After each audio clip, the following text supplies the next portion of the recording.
going to be able to drive that on the road section? I'm not sure they will, Bex. Well, it's just, we need to just see it. That was yeah, they're giving it a go. That's good to see, though. They haven't given up the ghost just yet. He is the man that never gives up. You know, he will try until the absolute bitter end. And that's exactly what they're doing now. You know, reminiscent scenes here, isn't there, of Turkey a few years ago, where both Neuville and Ogier damaged their rear suspension. Or was it front suspension? I can't quite remember. Yeah. I wonder if after this stage is done that maybe Seb can get down, and they're only just down the road, aren't they, from the stage finish, and see how they're getting on. That'll be, I mean, I tell you what, they are giving this a go, you know. Yeah, they really are. All these guys are such... There we are. We're going to have a look exactly at three people we know very well. Thierry Neuville, Martin Vidager, and our intrepid reporter, Seb Marshall. Yes, trying to take a look at what's going on there. It's that suspension mount that was heavily damaged. It looks like they've got it certainly pointing in the right direction. Yeah, they're doing a pretty good job here, aren't they? It's funny because when from the heli shots we saw earlier, it looked like they'd given up, didn't they? But as you say, they've got to get that to the point where the wheel can move of its own motion, and then they will be allowed to continue on the road section. Of course, it is only a short super special to finish the day, so even if they do manage to get there, even with a damaged car, they're not going to lose a huge amount of time. What did they drop in the end in there? Do you know what? I didn't even look at how much time they did drop, but it was 2.5 minutes. So, I mean, if he can keep going, and it's anything's better than obviously the time penalties they're going to receive for. You quite often see they will have had a chat to the team, of course, on the phone. We could see that, yeah. Thierry was chatting back to the engineers back at base. They'll be, you know, telling them exactly what they need to do.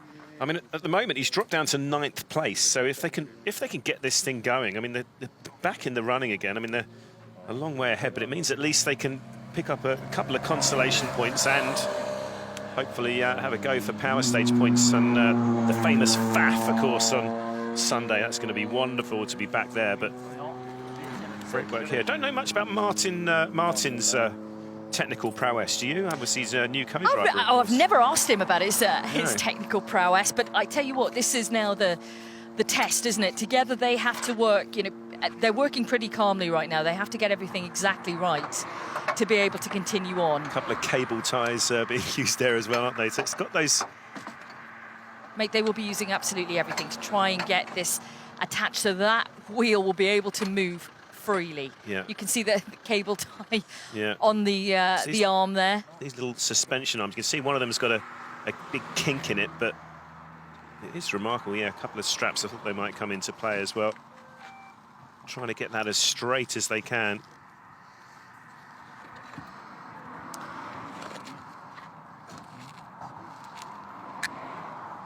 We are getting a bird's eye view here, right at the roadside. And if you are just joining us, wondering what on earth is going on, we've just come out of stage 7 overall, where Thierry Neuville was a little bit quick, or maybe a bit too optimistic with a pace note. He said he was too fast. He hit a bank and damaged the rear suspension of the car. The wheel was at a 45-degree angle as they came into the stop control. Now they're at the roadside, away from the stage, and desperately trying to get everything back together to be able to go on and complete the final stage of the day.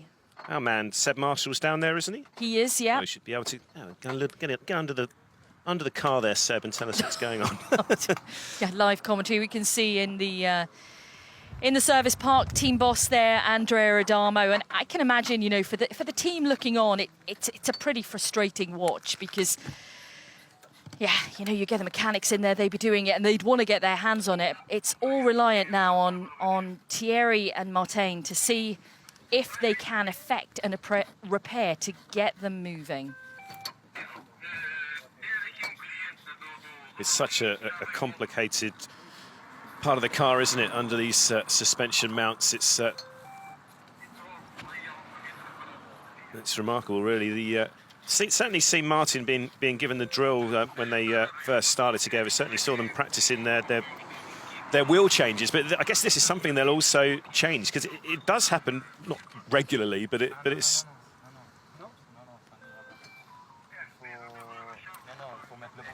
Okay, we're going to now head back into the service park because we could see that Andrea Adamo is with Kiri and Julian. So let's throw down to them and get some reaction.